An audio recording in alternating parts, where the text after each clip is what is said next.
2 मेला मैदान होते कोरेगाव हिंद केसरीचं.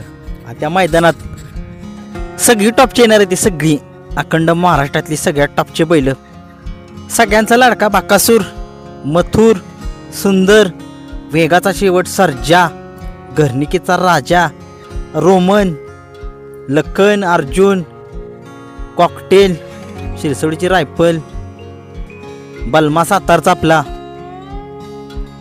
भरपूर ही सगळी बैल टॉपची येणार आहेत. आणि त्यांची तयारी जोरदार चालू आहे. कारण तुम्हाला माहिती आहे आता उन्हाळा पुढचा महिन्यात शेवट संपतोय, नंतर लागतोय पावसाळा.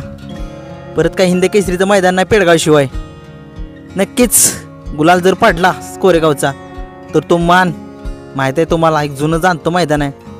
बाकासूरची तयारी ही कुठपर्यंत आली. बाकासूरला पहिलवानाला कशी लाल माती असती तशी बसायला केलेली आहे, जेणेकरून त्याचा पाय व्यवस्थित व्हावा आणि तो मैदानात चांगला पळावा.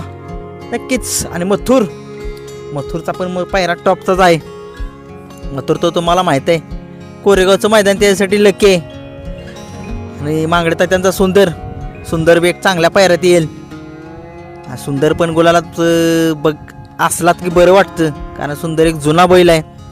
सोनारपाड्याचा सोन्या पण येणार आहे बहुतेक अशी शक्यता आहे दाट, पण बघूया. चांगला बैल आहे, टॉपचा बैल आहे, जुना जाणता बैल आहे सोनारपाड्याचा सोन्या. सप्त हिंद केसरी भारत पण येईल. घरणिकीचा राजा खूप दिवस मैदानात नाही, तो पण येईल.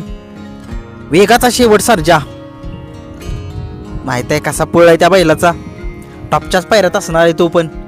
कॉकटेल आणि लखन तर माहित आहे, लखन टॉपच्याच पायऱ्यात पळतो. या बैलांना सगळ्या खूप साऱ्या शुभेच्छा. त्यांनी कोरेगाव हिंद केसरीचा गुलाल घ्यावा. धन्यवाद.